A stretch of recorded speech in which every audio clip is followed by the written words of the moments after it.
Should I restart? If you wish, that'd be great. We'll start your time over. To testify today and to express my opposition to the Private Property Rights Protection Act of 2011. I'm a professor of law at Vermont Law School, where I teach property, and in a week or so we're going to take up the Kelo case, so this testimony will be a good preparation for that. However, I'm obviously here expressing my personal professional opinion today. If this hearing were about whether the use of eminent domain for economic development is a good idea or a bad idea, I would be happy to engage in that discussion. I have referenced in my testimony a 2006 study I co-authored in which we sought to analyze objectively the arguments for the use of eminent domain for economic development, as well as the objections to the use of that power. In the course of our research, we found examples of the use of eminent domain that appeared problematic and others that appeared very positive. One overriding conclusion was that in many instances, especially in urban areas and in heavily built-up inner suburbs, eminent domain appears to be an important tool to accomplish important redevelopment goals in the face of highly fragmented land ownership patterns and recurring holdout problems. We also found a number of examples where, despite the picture painted by advocates of this legislation, the use of eminent domain enjoyed significant support within the community involved and even among property owners whose property was subject to eminent domain proceedings. But the issue before the committee, I submit, is not whether the use of eminent domain for economic development is a good idea or a bad idea. Instead, the question before the committee is whether the Congress at this moment in time should consider national legislation dramatically limiting the use of eminent domain for economic development that would constrain every state and local jurisdiction in the country. The answer to that question, I submit, is no, and the reason is that in the wake of the much debated Kelo decision, every or virtually every state legislature in the country studied the Kelo decision, debated the Kelo decision, studied reform proposals, held hearings, and in many cases enacted legislation limiting the use of eminent domain in some fashion. In addition, in several states in the aftermath of Kelo, ballot measures addressing eminent domain reform were submitted to the voters.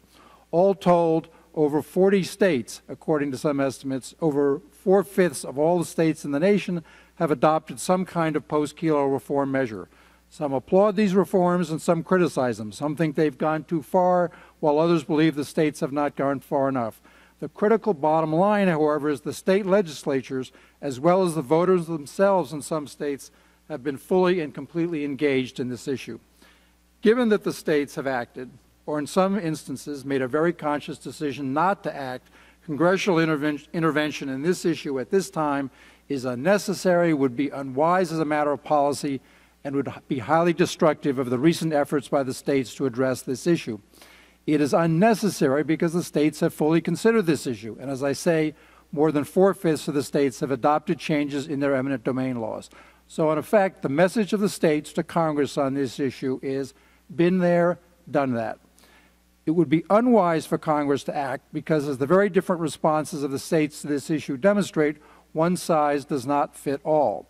Given the wide differences between the states, for example, in terms of population density, the age of the communities, and the building stock, redevelopment objectives within each jurisdiction, different states should and do approach the eminent domain issue differently. Some states have adopted severe restrictions on eminent domain, some states have not. Some have focused on providing more procedural protections for landowners, while others have placed substantive limitations on the power of eminent domain. Some have redefined what constitutes a public use, others have not, and so on and so on. When it comes to eminent domain, New York is truly not like South Dakota, and Ohio is truly not like Montana. Finally, congressional intervention and this proposed legislation in particular would be highly destructive of the efforts that states have already made on this issue. The restrictions in this proposed bill are relatively radical, going beyond the steps most states have adopted. Thus, the bill would severely interfere with state policy judgments on this issue by imposing, again, a one-size-fits-all solution that would trump, conflict with, and effectively preempt many state laws. Only the most compelling national interest could justify such a massive, untimely interference with state legislative judgments, and the case for such an intrusion cannot be made here and has not been made here.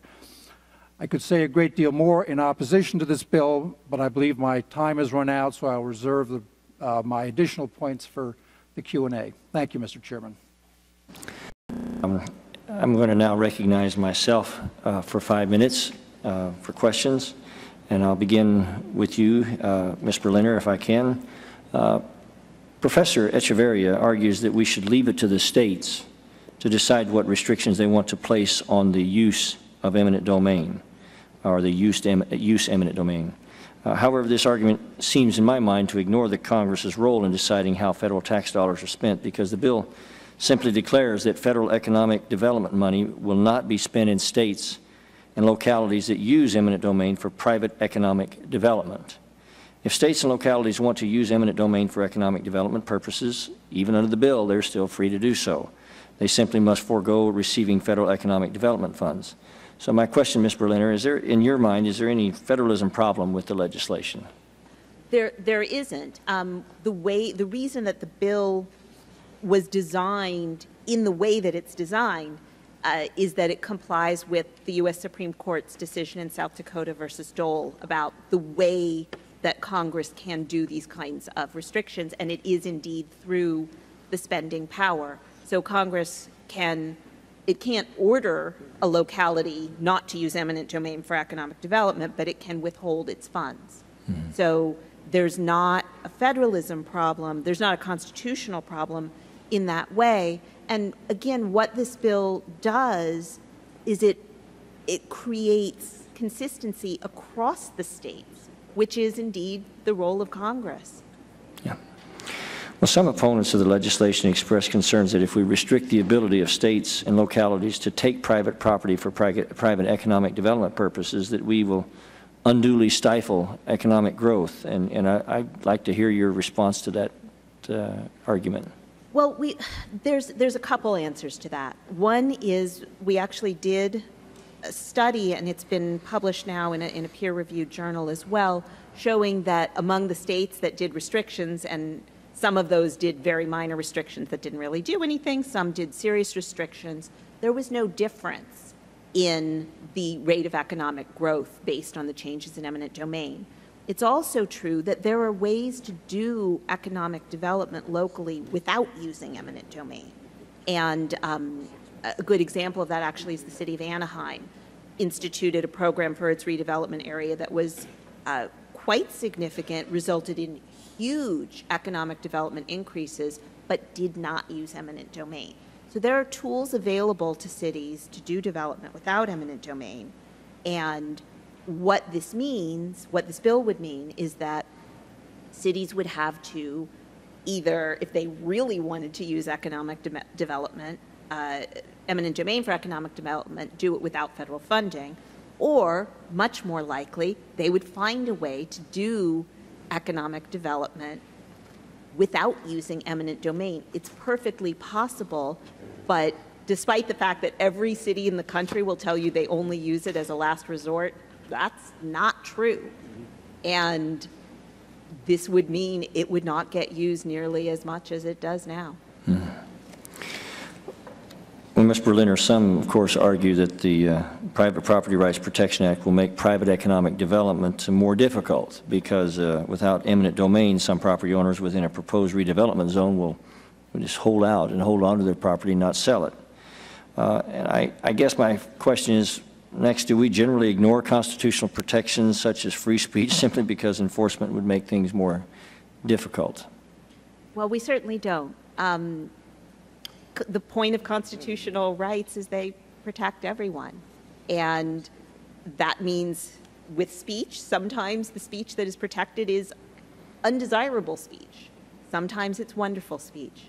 And that's going to be true of every constitutional right. They protect everyone. And in this case, it's possible that some people will hold out, but I mean, you could say that Ms. Vendetti held out. She actually didn't want to go, and she got to stay. Yeah. Took her years to do it. Suzette Kelo didn't want to move.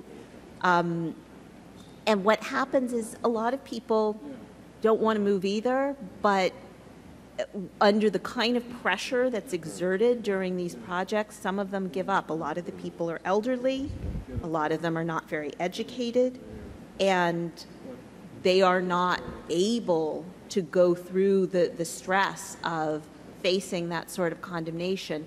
But this will enable them to stay in their homes if they want to do so. Would you parse just for the committee the sort of the new definition between public use and kind of the way that they twisted around to be private economic development? And that's my last question. Well, of course, originally, eminent domain was used for public uses, meaning at that time really public ownership almost entirely, and sometimes things that served as public utilities. That changed significantly with the decision in Vermont versus Parker, when the U.S. Supreme Court upheld eminent domain for what was called slum removal, now universally recognized as a complete disaster that basically destroyed inner city neighborhoods and resulted in not the kind of development they were expecting. That's something actually Mr. Nadler was referring to. That was a huge problem. But it is now gradually evolved, and with Kelo really reached the bottom of anything is supposedly a public use. Any supposed public benefit is a public use. I know the Supreme Court said that it wouldn't be a public use if it were taking from A to B, but that's what it means when you say you can take someone's house and give it to a private developer to put in a private project. It's a taking from A to B, and that's unfortunately where we are now with the Supreme Court's decision. Well, thank you, Ms. Berliner, and I now recognize Mr. Nadler for 5 minutes. Thank you. I must admit I'm somewhat ambivalent about this bill. I think on balance the bill does a lot of harm, but we have obviously seen abuses of eminent domain over the years. And one of the problems with this bill is that it doesn't really stop a lot of that abuse. We've seen neighborhoods in the South Bronx, for instance, destroyed by putting a highway through the middle of it because they didn't have the political power to stop it. This wouldn't change that.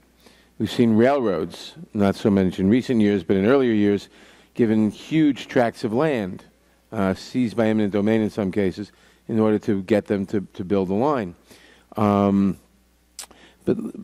But one of the problems that it seems to me here, and one of the problems it seems to me with this bill is the structure of the remedy. It's one thing to say, and it might be a good thing to say, to establish a right of action to go into court and get an injunction.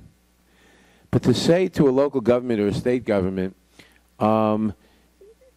if you take a property of eminent domain and later, 7 years later, or an action is brought up to 7 years later, and maybe the action takes 2 years, so 9 years later, a court decides that this was improper, that this was private, even though you may have thought it was public, it was private, then you lose 2 years of all economic development aid. This seems to me, and I'd like to ask Ms. Berliner this question, it seems to me it puts we talk about a cloud on title and property law, this puts a cloud on revenue.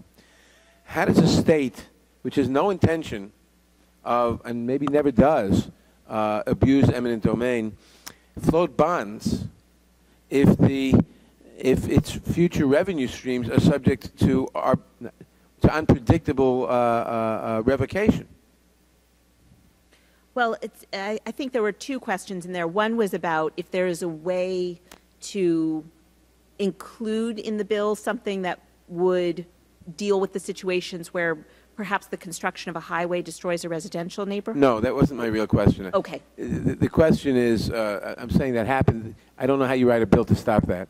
My real question is, the basic structure of this bill, using the spending power, it seems to me, puts a cloud on revenue on any state or local government that will make it very difficult or much more costly to float bonds because of the possibility that 10 years later or 5 years later, if the bond is for 30 years, let's say, that during the lifetime of the bond, some future official will do something wrong, and and some part of the revenue stream on which you generally rely to as your backstop for the bonding would suddenly go up in smoke. Okay. Well, there's two, I guess I have two responses to that. One would be there is a cure provision, which is you give the property back.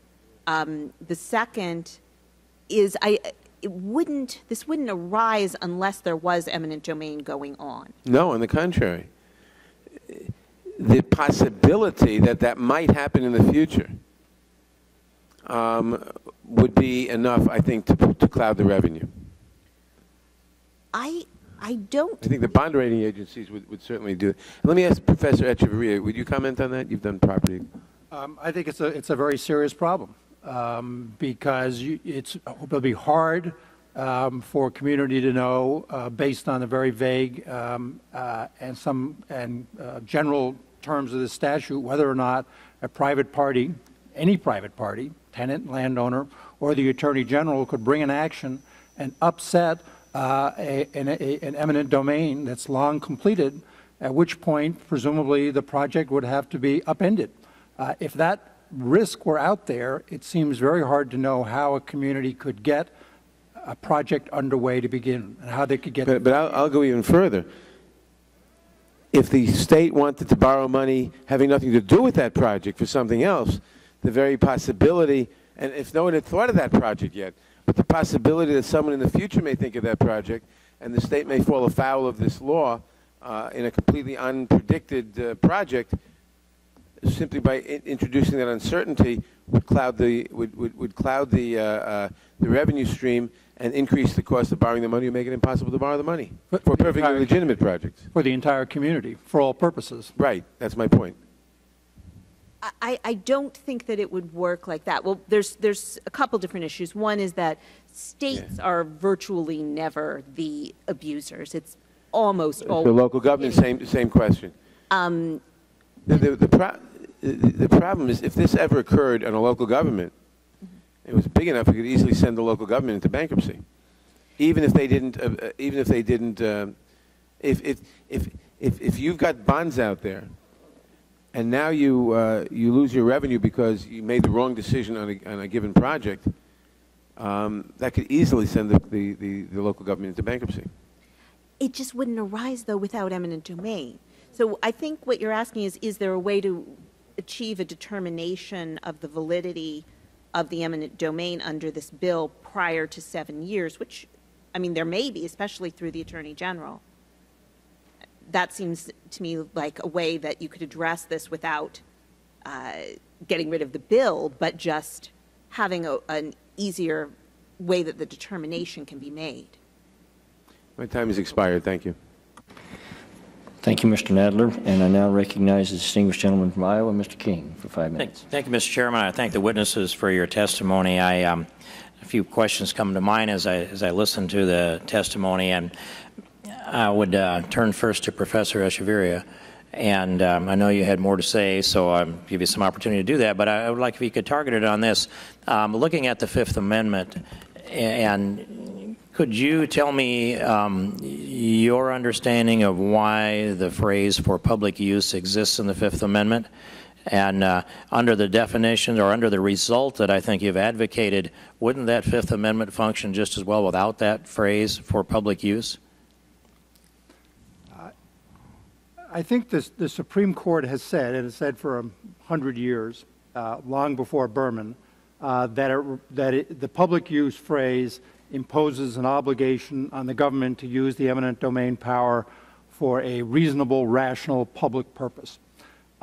And some people object to the idea that the term use can mean purpose. But I always say, when my children are making a lot of noise, I tell them, you know, be quiet. And sometimes it's just no use telling them to be quiet. In other words, it serves no purpose to tell them to be quiet. It's a perfectly plausible interpretation of the term public use, that it means public purpose. Taking that argument, then, that you make, what do you make of the argument that it was a given that the federal government or let's say all political divisions, subdivisions and otherwise, it was a given that they would respect the private property rights that might otherwise be taking for private use, I mean, did they contemplate, you think, that there would be people well enough positioned with their economic development influence and dollars that they would be advocating to government that private property should be confiscated and given to other private interests?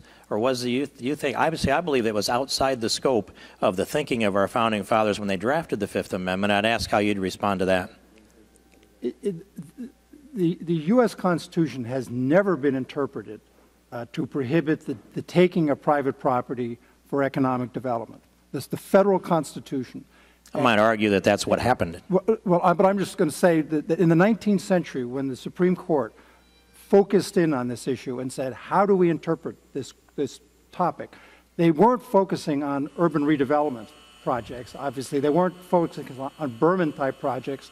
They were dealing with claims that states could allow mining companies or irrigation companies to acquire access across private lands, and that allowing private people to take private property in order to promote that kind of economic development. Another good example that goes even further back are the so-called mill acts, under which people who were trying to build old-fashioned mills wanted to place the mills at propitious sites along the rivers, and state law allowed them to do that. And people were allowed to seize those sites because placing those very valuable early manufacturing... Were those acts litigated? Were those acts litigated? The Mill Act, for example, to the Supreme Court? There's a whole library of those. That's a component that I'm not familiar with, and I'll take your heads up on that, Professor, and go back and review that for my own edification. But I'd take you also to the statement that you made in your testimony. Congress should, I'm reading from your text, Congress should refrain from attempting to craft national legislation that would attempt to impose a one-size-fits-all solution on states and localities. But isn't that what the Constitution of the United States actually is a one-size-fits-all document? And our legislation that's before us is a direct response to a decision made by the Supreme Court to alter the interpretation of the Constitution itself. So I would just make the point that a Constitution itself is a one-size-fits-all document. It protects rights and liberties specifically so that all Americans live under the same standard. And I'd open up for that response. I'm second to none in my defense of the Constitution. Kelo changed nothing. Kelo reaffirmed 100 years of U.S. Supreme Court precedent. That would be the majority opinion, but not the dissenting opinion. Well, it's the view of a majority of the Supreme Court. It's, I think, the overwhelming view of the majority of scholars. I think it's the argument was thoughtfully laid out in the brief I filed in the U.S. Supreme Court that was embraced by a majority of the court. As my clock ticks, Professor. This legislation is a radical departure from the Constitution. This legislation does not seek... Thank you. I would provide my own rebuttal, but I'd like to offer Ms. Berliner an opportunity to do that since we're down to the yellow light. Thank you. Thank you. Well, Kelo did change the law. Up until then, there was still some attempt to adhere to a concept of public use that was certainly dented after Berman, but some attempt was made. What happened in Kelo, it's almost as if the court was heading in the wrong direction, right? It was heading like this, but Kelo went from here to here. And it made a huge difference because in that case, instead of being about an area which I will never defend slum clearance, but that the area there was certainly in very bad shape and it was causing actual public health harms. In Kelo, there wasn't any claim there was anything wrong with this area. They didn't even bother to claim that. They just said we could make more money off of it if it was something else. Thank you, Ms. Berliner. And in conclusion, Mr. Chairman, I would just say that when I see a residential home sticking up in the middle of an asphalt parking lot, I see that as a monument to the Fifth Amendment. And I think property rights are so valuable a foundation for the economic development that this country has had that when they are threatened and when they are damaged, it threatens our long-term development as well. Thank you, and I'd yield back. Well, thank you, Mr. King. I would concur with your thoughts completely. We're recognizing now the former distinguished chairman of the committee, Mr. Conyers. Thank you, Chairman Franks. Ms. Vendetti, I wanted to join those that have applauded your strategies and courage and welcome you here as well. Thank you. What do you think of what you've heard here with all these lawyers and one very successful businessman today? How does this affect your feeling about what happened to you and what we're thinking about doing here? I think there has to be some, I mean, I'm from New Jersey, and there's no legislation to stop eminent domain from being used again the way it was in Long Branch. In Long Branch, the municipality blighted acres and acres of oceanfront. I mean, there was hundreds and hundreds of homes there. We have to have something in place to stop that, not in New Jersey, but all throughout the country. I think this is a step in the right direction. I mean, you keep some federal funds from municipalities. I know when this was first developed, thought about, our mayor and our city council almost, you know, well, they freaked out. Basically, they were nervous. I mean, you can't keep taking people's homes to give to someone else to build bigger homes. It just can't happen in the United States. And when I was doing the rallying and going across New Jersey and parts of the country too, people still to this day say that can't happen in America. Well, it can happen in America, and we have to put a stop to it. I mean, if this is a drastic change, then maybe that's what we need in America. I mean, we need to put our foot down and say, you know, my father was a truck driver. How did he have a summer home? I mean, he worked his rear end off, excuse me, but to have that home, and for it to be someone just to come in to say, you know, he's no longer going to have it because we want to put something else better there, we need drastic means to stop that. Mm-hmm. Thank you. Professor Echeverria, is it accurate to say that this is something that has just started, or maybe this has been going on longer than you knew about, Ms. Vendetti, because there have been a lot of eminent domain taking along this way for a long time, and I'm not sure if the proposal before us is really going to correct what maybe you think it corrects. And I'd like to ask the professor to join us in this conversation. Thank you, Chairman Conyers. If I could just join everyone in commending Ms. Vendetti and her successful struggle, displays an enormous amount of courage and energy. I do just want to point out that thankfully she won. She won under New Jersey law by enforcing her right. Find is that it talks a great deal about rural landowners and rural land ownership. But I don't know what it does for rural land ownership, landowners with respect to eminent domain, if anything.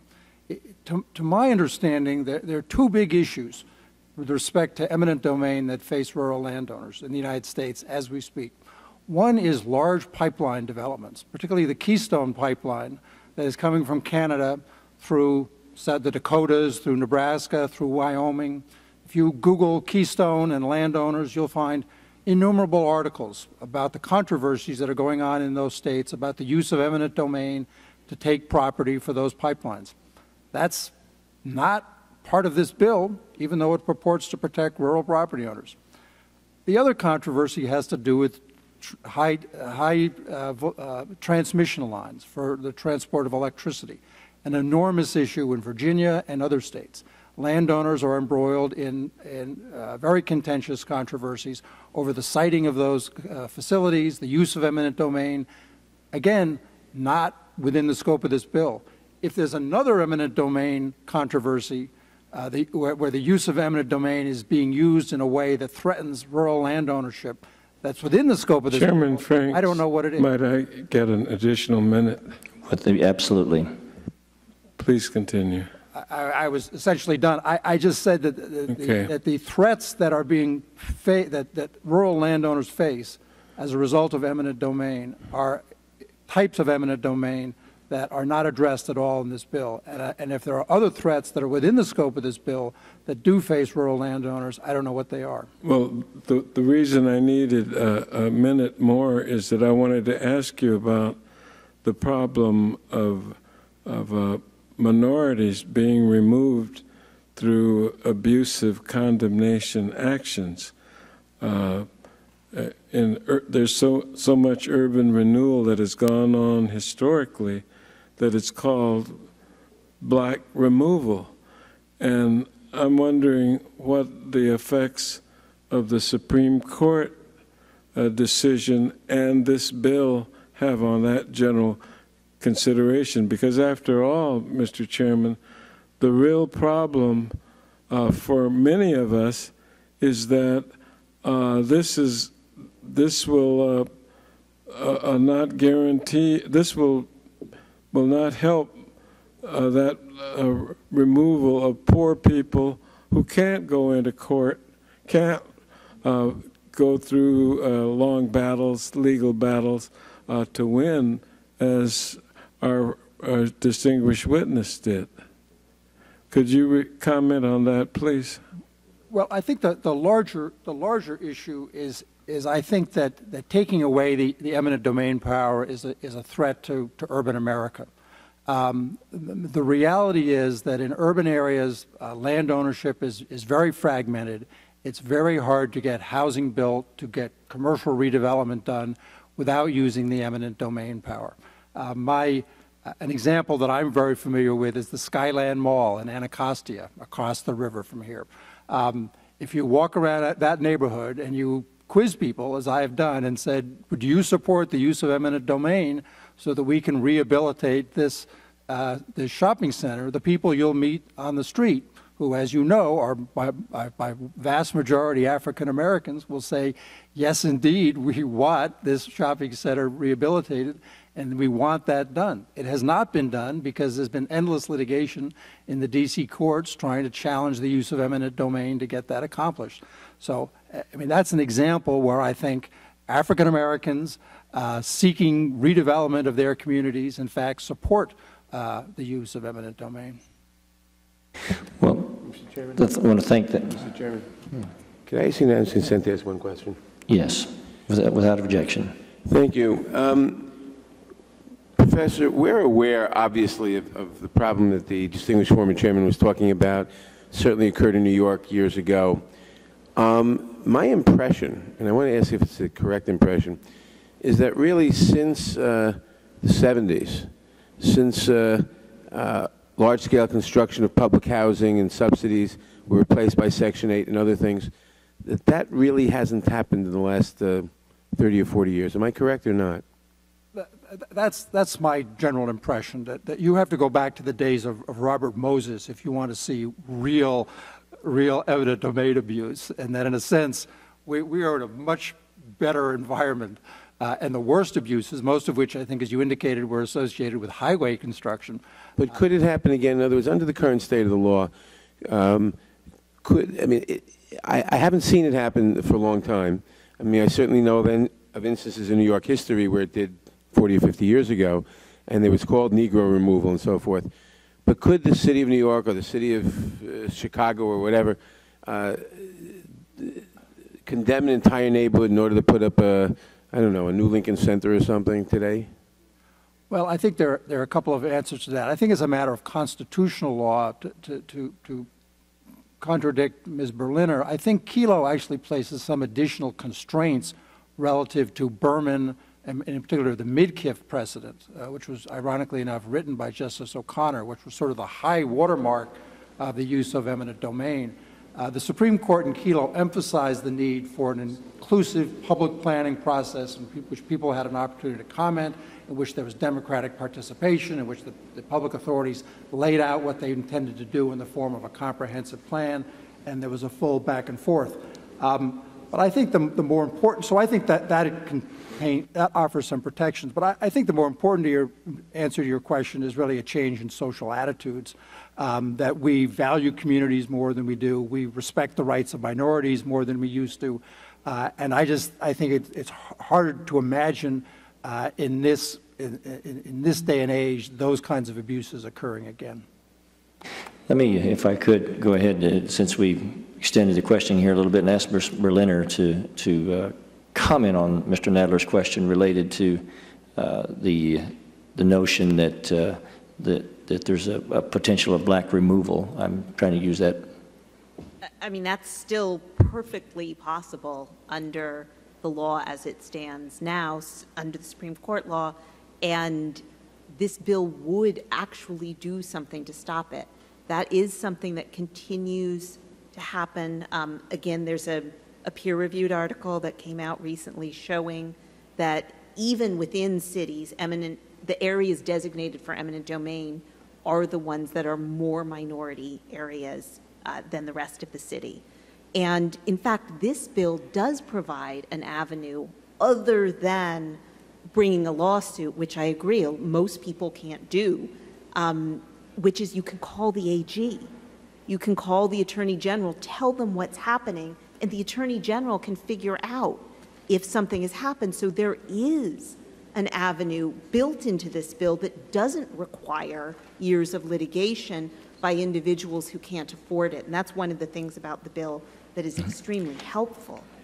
I want to thank the witnesses for coming today, and I especially wanted to suggest that Professor Echeverria, you mentioned that some of the neighbors there, some of the African-American neighbors there, wanted the mall refurbished, and that if it hadn't been for so many of them fighting it in court, which occurs to me that maybe some of them are hesitant to let go of their rights.